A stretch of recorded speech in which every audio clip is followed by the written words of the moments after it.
3 عہدے آپ کے پاس ہیں، کوآرڈینیٹر ہیں، وزیر تعلیم شفقت محمود صاحب، چیئرمین زکوٰۃ کمیٹی گلبرگ ٹاؤن اور مکہ کالونی کے آپ صدر ہیں۔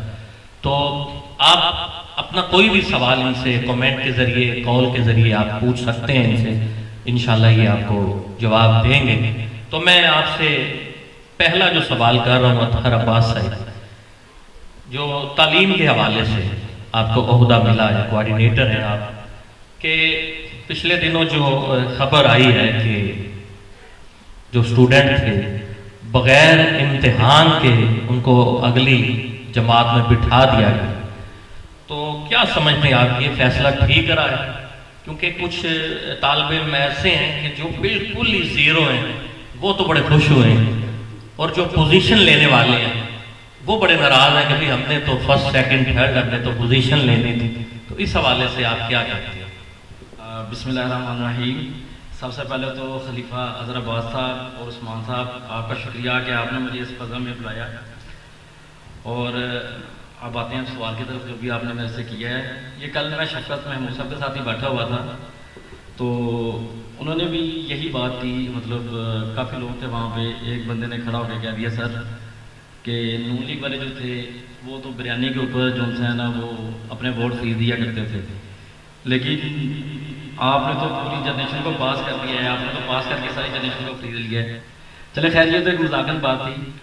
وہ ہوا اس طرح ہے کہ اب کچھ اسٹوڈنٹس ہوتے ہیں وہ فیل ہو جاتے ہیں، ٹھیک ہے، یا ان کے نمبر کم آتے ہیں، تو اس کا مطلب یہ نہیں ہے کہ وہ نالائق ہیں یا مطلب وہ آگے پڑھ نہیں سکتے۔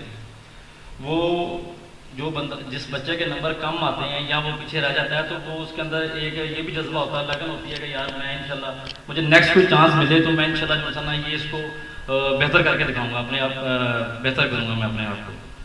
تو اسی چیز کو سامنے رکھتے ہوئے ہمارے جو لیڈر ہیں عمران خان صاحب اور شفقت محمود صاحب جو وفاقی وزیر تعلیم ہیں، انہوں نے مطلب سب اپنے کلیگ کے ساتھ مشورہ کر کے ہی یہ اپنا فیصلہ کیا ہے کہ مطلب چانس دینا چاہیے جو مطلب پچھلی کارکردگی دیکھ کے، اور ان کو آگے کلاس میں وجہ تو مین وہ کرونا ہی بنی ہے۔ ہاں جی، وجہ بالکل کرونا بنی ہے۔ تاریخ میں ایسا ہوا نہیں، لیکن یہ بالکل یہ مجبوری پہلی دفعہ ایسا ہوا ہے، بلکہ اس کے اوپر بھی ایک سروے کروایا گیا ہے، مطلب وفاقی وزیر تعلیم کی طرف سے اس کے اوپر بھی ایک سروے کروایا گیا ہے کہ ہم جی 1 جون کو اسکول کھول دیتے ہیں۔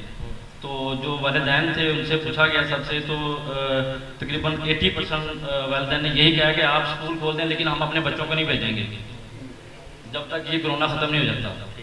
تو پھر جو بھی کمیٹی وہاں پہ بنی، انہوں نے جو مطلب فیصلہ یہ کیا ہے کہ جی ہم جو ہے نا پچھلا رزلٹ دیکھتے ہوئے ہم ان کو آگے نیکسٹ میں انشاءاللہ جو ہے نا وہ پروموٹ کر دیتے ہیں۔ اچھا، اب لوگ جو ہیں باتیں کر رہے ہیں کہ بھی انہوں نے لاک ڈاؤن میں نرمی کی ہے، جی جی 4 دن انہوں نے مارکیٹیں اوپن کرنے کے لیے کہا ہے، اور یہ 5 بجے تک ہوگا۔ تو لوگ باتیں کر رہے ہیں کہ کیا 5 بجے تک کرونا جو ہے وہ حملہ نہیں کرے گا، اس طرح کی لوگ باتیں کر رہے ہیں۔ تو آپ نے اس حوالے سے کیا انتظامات کیے ہیں کہ جیسے لوگ گھروں سے نکلیں گے مارکیٹوں کی طرف، کیونکہ عید آ رہی ہے، ہر گھر سے 10-20 افراد ہوتے ہیں اپنی شاپنگ کے لیے نکلیں گے، رش ہوگا، تو آپ نے اس کے لیے کیا احتیاطی تدابیر استعمال کی ہیں کہ یہ کرونا جو ہے لوگوں تک نہ پہنچے؟ اچھا عثمان بھائی، میں آپ کو یہاں پہ یہ بتا دوں کہ کرونا جو لاک ڈاؤن ہے اس میں نرمی اس لحاظ سے نرمی نہیں کی گئی۔ آپ دیکھ لیں جتنے بھی سینماز ہیں سارے بند ہیں، جتنی بھی مطلب مسجدیں جہاں پہ کراؤڈ ہوتا ہے وہ جگہ ہم نے ساری بند کی ہوئی ہیں۔ بیوٹی پارلرز دیکھ لیں، مطلب اپنا سکولز دیکھ لیں، جہاں پہ بھی وہ رشی ایریا ہیں وہ سارے ہم نے بند کیے ہوئے ہیں۔ اب آ جاتے ہیں یہ دوسرا جو آپ بات کر رہے ہیں کہ مارکیٹیں کھولنے کی، مطلب عید۔ اب ہماری آپ کو پتہ ہے یہ جو کچی آبادی ہے مطلب یہ ہیں، یہاں پہ زیادہ لوگ مطلب اپنا کچھ دکان کھول کے اپنا کما کے وہی اپنے بچوں کو لا کے دیتے ہیں، یہ ان کے لیے نرمی کی گئی ہے، اور ان کے لیے ایک SOP ہم نے تیار کیا ہوا ہے، اس کے اوپر وہ رہتے ہوئے وہ اپنی دکانداری کریں گے۔ اچھا، اگر وہاں پہ ایک دکان پہ اگر فرض کریں 20 گاہک ہیں تو کیا ان کو روکا جائے گا کہ بھی یہ کم کریں؟ اس طرح بالکل وہ نشانات بتایا ہے، جو SOPs جو ہم نے مطلب دیے ہیں دکانداروں کو، اس کے اوپر پورا وہ عمل ہوگا، پوری ٹیم وہاں پہ موجود ہوگی جو انشاءاللہ یہ سارا کام وہ کرے گا۔ ٹھیک ہو گیا۔ اچھا، آپ کے دوسرے عہدے کی طرف آتے ہیں جو آپ چیئرمین زکوٰۃ کمیٹی گلبرگ ٹاؤن، کہ آپ دیکھ رہے ہیں گلبرگ میں کچھ لوگ جو ہیں وہ بڑے یعنی کہ نمایاں نظر آ رہے ہیں. تو ہمارے کچھ دوست ہیں وہ یعنی کہ 40-45 دن سے لنگر کا اہتمام کر رہے ہیں 5 نمبر میں. تو وہ 400-450 گھروں میں وہ لنگر بنا کر پکا کر لوگوں کو گھروں میں دے کے آ رہے ہیں. پھر خدمت ویلفیئر گروپ ہے وہ سبزیاں جو ہیں وہ گھروں تک پہنچا رہے ہیں. تو اس حوالے سے آپ کی کیا آپ تو صدر ہیں نا زکوٰۃ کمیٹی کے, کیا آپ بھی ایسے لوگوں کے گھروں تک جا رہے ہیں, لوگ آپ سے فائدہ حاصل کر رہے ہیں کہ نہیں؟ سب سے پہلے تو میں اگر توسل سے ان دوستوں کو جو یہ کارے خاص کر رہے ہیں, کام کر رہے ہیں, ان کو مبارکباد دیتا ہوں اور ان کو اپریشیٹ کرتا ہوں کہ یہ بہت اچھا وہ کام کر رہے ہیں. دوسرا میں ایز اے زکوٰۃ چیئرمین آپ کو بتانا چاہتا ہوں کہ میں مکہ کالونی کے اندر ہم نے کوئی تقریباً 9,000 کے حساب سے کوئی تقریباً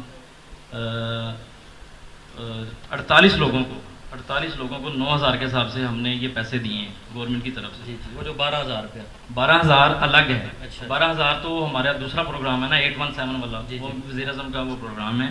یہ زکوٰۃ کا پروگرام تھا جو مطلب مستحقین ہیں, جو مطلب جن کے پاس کوئی کام نہیں ہے, جو خواتین خاص کر جو بیوہ ہیں, جو گھروں میں مطلب رہتی ہیں, کرائے پہ رہتی ہیں, ان کا پاس کوئی سورس آف انکم نہیں ہے.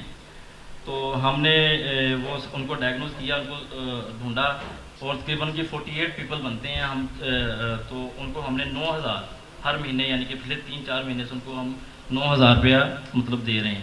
کیا بات ہے, ٹھیک ہو گیا. ناظرین آپ دیکھ رہے ہیں کہ اطہر عباس صاحب یہ بتا رہے ہیں کہ ہم رقم جو ہے لوگوں کو گھروں تک پہنچا رہے ہیں تاکہ جو لنگر ہے وہ تو بڑے کھا سکتے ہیں, جو بچے ہیں انہوں نے دودھ پینا ہے, دودھ کے لیے بھی پیسے چاہیے اور روزمرہ کی ضروریات کے لیے پھل چاہیے افطاری کے لیے.